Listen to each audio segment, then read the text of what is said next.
I'm going to have to start this video with a story.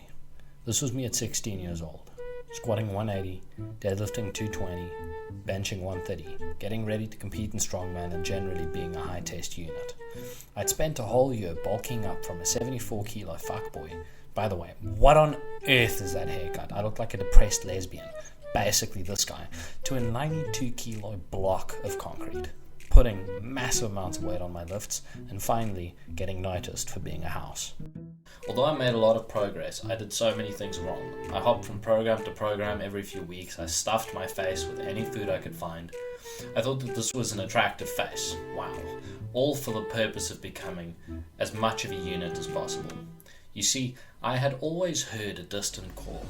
Back then, I thought it was only a competitive instinct, one that had led me to success many times, but really, it was my ancestors calling on me to do something truly great. The strength of their voices grew louder and louder. Eventually, they were all I could hear. They shouted for purpose, for achievement, for domination, and I felt my test levels beginning to boil when suddenly, COVID hit. The year's worth of hard work was suddenly an utter waste when my competition got cancelled. With my tail between my legs, I struggled, plump-faced, purposeless. My body was strong, but my mind was broken. I had no more purpose. I couldn't train anymore, not for lack of trying. I didn't have a gym. The voices stopped and I became what I hated most, mediocre. I had to find a new goal. I took up boxing, being stupid and deciding to have a fight on 3 months' notice. Well, that fight never happened, but it did light a spark in me again. But a different one this time. I heard myself say the words I had once hated. Strong guys can't even fight. Fighting is way more high test than lifting. I became obsessed, losing 12 kilos to become a lean, mean fighting machine.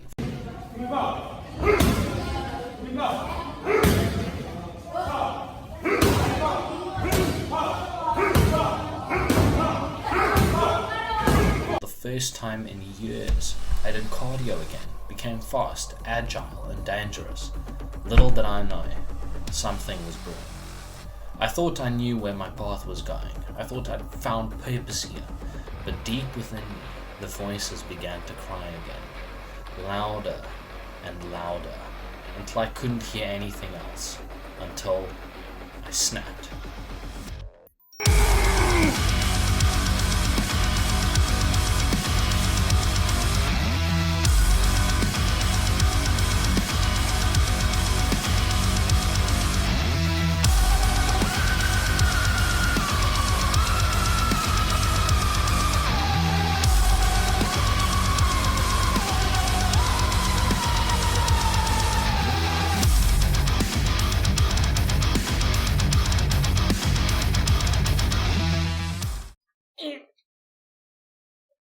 Yeah, boys. Getting thick. There we go. Welcome back to the Vasbyt YouTube channel. Today I want to talk about the approach that I took to the last 15 weeks of training. Not only have I been able to get back to my old strength, as you guys saw, but I have likely surpassed it. How? Well, when I decided to once again become a unit and follow the righteous path of gains, I went back to the great literature of the strength and conditioning space. I read Special Strength Training, Power of the People, and went back and rewatched old programming videos from YouTube. I came across Alexander Bromley's programming series, which I hadn't watched in years. For those of you who don't know Alex, I've made a video reacting to him before. Go over and subscribe to his channel. He was the guy who really got me into intelligent training, and he was my gateway to reading deeply into strength and conditioning. While going through it again, I ran into his video on step loading, a very uncommon method of progression developed by the Soviets. How does it work? In the West, you have two main methods of progression, right? Classical linear and wave progressions. In classical linear, intensity or weight on the bar just increases over time. You might start at 60%, then move up 5% next week, all the way until you reach 105% at the end. While this is happening, volume decreases, so your sets and reps might go 5 by 10, 4x10, 4x8, 4x6, etc., all the way until you get, eventually to your threes, your twos, and then your singles. Essentially, it's the most simple highway to a PR. Wave progression works a little bit differently. Instead of increasing the weight incrementally week to week, you take bigger jumps in any given cycle. You might have week 1 at 65%, week 2 at 75%, week 3 at 85%. Then you deload and restart just slightly higher. You go then 70%, 80%, 90%, etc., etc. An easy example of this type of program is something like 5-3-1. Step loading is very different because the Soviets found that people often had better responses and were able to keep progressing for longer if they spent more time at any particular load or weight. So instead of increasing weight week to week, you would keep the weight the same and volumize instead. That just means that you add sets or reps week to week while the weight stays the same. So in a 3-week cycle, you might be at 60%. Your week 1, you'll do 5 sets of 6, week 2, 5 sets of 7, week 3, 5 sets of 8. Then you take a deload if necessary and restart the process at 70%. So you've bumped up into a new bracket. So why did I pick this method of progression instead of just jumping back into regular strength work? Well, there are 3 main reasons. First, step loading is a great way to remove the ego from lifting. There's no pressure to add weight every week and demonstrate a PR, which helps manage fatigue and make sure that I stay on track. My competitiveness has hurt me in the past, especially in more auto-regulated programs where it is often really difficult not to overdo it, go too hard, and end up shooting myself in the foot the next week. Secondly, volumizing is a really good hypertrophy stimulus. Even though the reps are still lower, the increase in volume week to week is a great hypertrophy stimulus compared to doubles, triples, and even fives.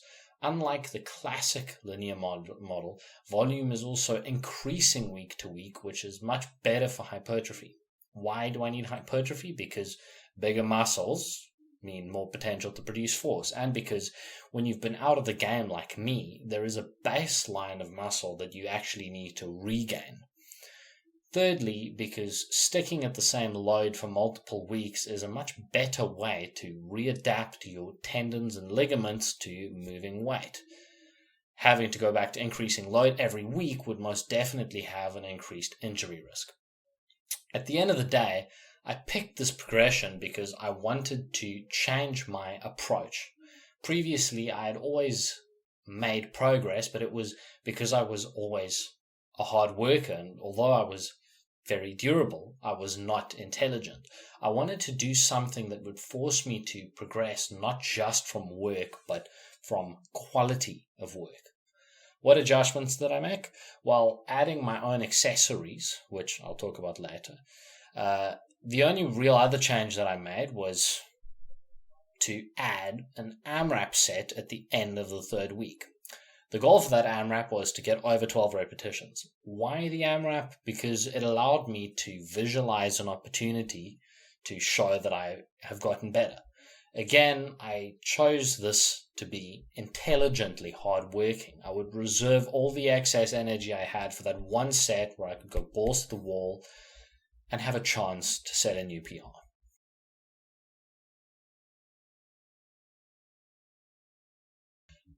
Before I ran this program, I tested my maxes, and boy was it a hit to the ego. I'd gone from a 180 kilo squat down to 150, from a 220 kilo deadlift to barely getting 170 off the floor, from a 130 kilo bench down to 100. It felt terrible, but I was determined to change it. I ended up running this program for 4 cycles, starting at 60%, ending at 90%. In the last week of the program, I benched 90 kilos for 12 reps, squatted 135 kilos for 13, deadlifted 155 for 12, and overhead pressed 60 kilos for 12 reps. I'd matched or surpassed every single one of my best lifts. I'd also hit a really cool front squat PR of 140 kilos after starting the cycle off at 110. The program worked phenomenally. I remember at the end of the first cycle, I only got 12 reps on the AMRAP for most exercises, and I even doubted myself for a second as to whether I'd chosen the right progression, but my body adapted to the volume. After the second cycle, I hit 18 reps or more on every single AMRAP, at a higher weight no less. It's such a testament to the fact that training in ranges your body is not adapted to is extremely effective at making you grow. This isn't even very high volume compared to, say, a 5x15, but it was enough of a change that my body had to make a drastic adaptation.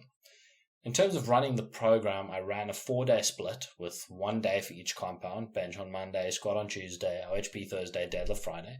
I picked an accessory for each compound and put the OHP accessory on the bench day, deadlift accessory on the squat day, etc., etc. During developmental phases, frequency of the lift is not that important. The idea is to build a wide base with multiple different movements, especially for something like strongman. For example, front squats are very essential because it transfers well to many movements like atlas, stones, and carries, probably more so even than the regular back squat.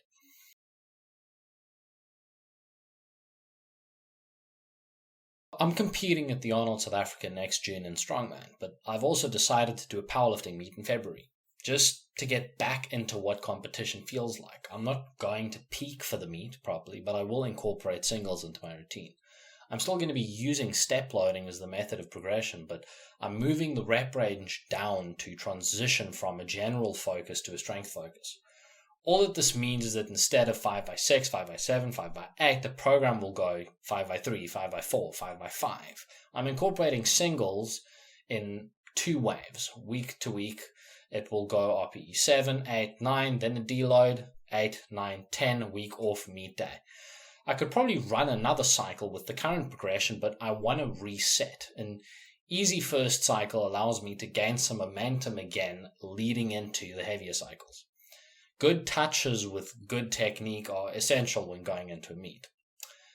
If the progression keeps working, I'll likely continue to run it even past the meet up until I can confirm the events for the Arnold.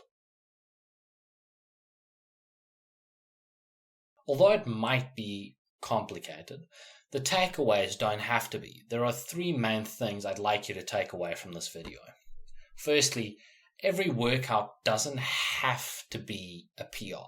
Step loading as a method will teach you that you can focus on other metrics and ultimately get great results without inevitably hitting the brick wall of always having to increase the load. Second, try new things. Part of why this program was so effective is because it put me in a threshold I was not adapted to. If all you do is lift heavy, there's a lot of growth that you can have by changing your focus for a training cycle. Third, if it ain't broke, don't fix it. Don't be a program hopper like I was. Training is a process. This is, again, something that the Soviets figured out. If a program worked, run it again. I'm not changing the method of progression. Yes, I'm changing the focus and stimulus, but the progression hasn't stopped working. So why would I stop a good thing that works? If you guys are interested in trying a program like this, I'll put a link to a template in the description for you to use. I really hope that this helped you think a bit differently about your approach to training or gave you a new perspective or idea for something to implement. If you do go on to try step loading, please let me know how it goes in the comments. We started Vasbyt, which by the way is pronounced fuss, like making a fuss, and bait as in like fish bait. It's Afrikaans. I'm a South African boy. It's in my home language. We started it to help supply information on methods of training like this. This is a puzzle piece that we hope you can slot in to help get to whatever goals you have. I sincerely hope you guys enjoyed this video. I really enjoyed making it, and I will see you guys next time. Cheers.